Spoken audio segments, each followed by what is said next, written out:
O prefeito de Manaus, Amazonino Mendes, visitou hoje a sede da TV em Tempo. Acompanhado de assessores, ele conheceu a estrutura da emissora e da Rádio Transamérica. Amazonino foi recebido pela diretoria do Grupo Raman Neves de Comunicação. Ele conheceu os transmissores, a redação e os estúdios da TV. E elogiou o grupo pela atuação no jornalismo local. Representantes das Olimpíadas de Londres estão em Manaus para apresentar projetos sustentáveis como exemplos para a Copa de 2014.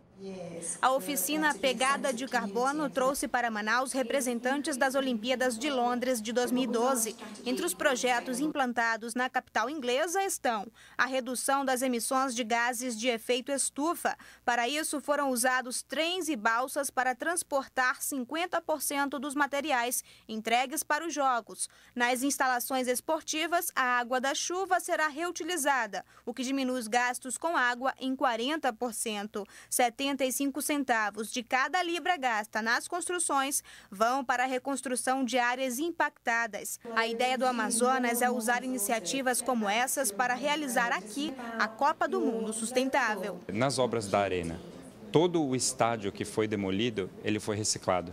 Então, o concreto que havia no local, ele está sendo triturado para ser reutilizado na construção da nova arena.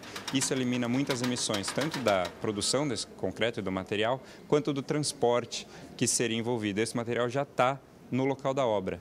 A Copa Sustentável foca em 5 eixos temáticos: construções sustentáveis, Copa Orgânica, parques da Copa, resíduos e reciclagem e mudanças climáticas. A primeira coisa é garantir que o nosso evento seja efetivamente sustentável, né? Preocupação de neutralização de carbono, preocupação de direcionamento de todo tipo de resíduo, seja todo ele reciclado, que são preocupações imediatas, né? Ao fim da oficina, propostas serão formuladas. Até o final de 2012, o Amazonas deve estar com o inventário da Copa Sustentável pronto para execução de metas. E hoje à noite, a seleção brasileira de futsal faz o segundo jogo pelo Grand Prix. Mas durante a tarde, outras partidas movimentaram a Arena Amadeu Teixeira. Mariana Rocha tem outros detalhes. Olá, Amaral. A gente acompanhou o término do jogo agora há pouco entre a Argentina e a República Tcheca. Um jogo emocionante. A Argentina ganhava da República Tcheca por 4-3, mas nos 15 segundos finais a República Tcheca empatou o jogo. Final, Argentina 4, República Tcheca 4. Em seguida jogam Rússia e Paraguai, mas a grande expectativa para essa segunda-feira é da disputa entre Brasil e Angola. A gente vê já aqui na Arena Amadeu Teixeira alguns jogadores angolanos. A seleção da Angola chegou cedo aqui, Amaral, por volta das 2 da tarde, observou alguns jogos e, é claro, se prepara para enfrentar uma das melhores seleções de futsal do mundo, que é a seleção brasileira. Expectativa de casa cheia, hoje às 7 da noite aqui na Arena Amadeu Teixeira. Os ingressos custam R$40, R$20 meia entrada para professores, estudantes, idosos a partir de 60 anos e também crianças até os 11 anos de idade. Mas sem notícia boa, quem acessar o portal Em Tempo, www.emtempo.com.br, concorre a 10 ingressos para o jogo da seleção brasileira e ainda uma camisa da seleção, a camisa do jogador Falcão.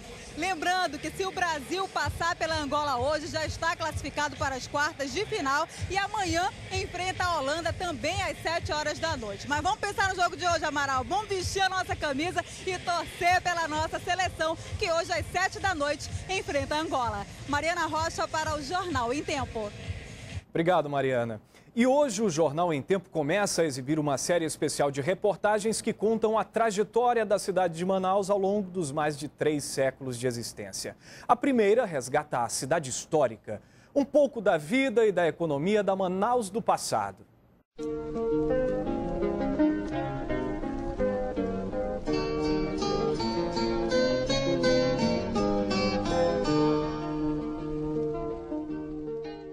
Manaus nasceu da necessidade que os portugueses tinham por mão de obra. Era um ponto de captura de escravos indígenas que despertava interesses de espanhóis e holandeses. 1848 marcava o nascimento de uma nova cidade e tudo começou aqui, na margem do Rio Negro. Conta a tradição que no lugar deste porto existia um forte construído de pedra e de barro e que aquela pedra branca lá no paredão foi tudo o que sobrou dele. Uma das peças mais antigas da origem de Manaus. O Forte de São José da Barra do Rio Negro foi fundamental para o crescimento da região. Na época não existia cidade, apenas um posto militar da coroa portuguesa. Na realidade é que nós temos uma série de coisas confluindo. Uma terra indígena, um cemitério de centenas de anos, as seringueiras, que agora estão mudando de folha, não é? Significando o nosso período da borracha, e a arquitetura de ferro, não é? Trazida da Inglaterra. Tudo isso sintetizado aqui nessa praça, a Praça Dom Pedro II, que antes foi a Praça do Pelourinho. A partir de 1800, a região da Barra do Rio Negro sofreu suas mais importantes mudanças. As decisões políticas do Grão-Pará transformaram a capitania em vila e logo depois em cidade, de nome bem longo, Nossa Senhora da Conceição da Barra do Rio Negro. O nome Manaus só surgiu em 1856, no governo de Herculano Ferreira Pena, e homenageava a tribo Manaós. Começava um novo período na província do Amazonas e ele coincidia com uma grande revolução mundial. Então, nós tínhamos, do outro lado do mundo, um mercado ávido, não é isso? Pelo nosso produto nativo. Aqui estavam, nos nossos seringais, né? Vamos dizer assim, as árvores produtoras de borracha de excelente qualidade. Esta relação proporcionou uma das maiores transformações a Manaus. Entre 1879 e 1912, a cidade cresceu e a população multiplicou.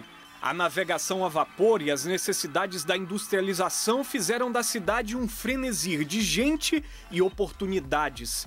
Era o ciclo da borracha. O tempo agora é de transformação e aqui foram planejadas as construções que deram a Manaus a cara de uma grande cidade. E o responsável por tudo isso foi Eduardo Gonçalves Ribeiro. O maranhense criou a Manaus da Bela Época, teatro, bonde, pontes, arquitetura e urbanismo, da Europa para a cidade do ouro branco, do látex da seringueira. Manaus começou a descobrir a moderna tecnologia oferecida pela engenharia da época.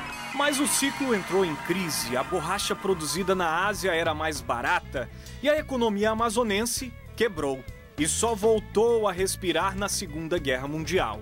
Era o início de uma nova etapa para Manaus e o extrativismo serviu de base para a industrialização.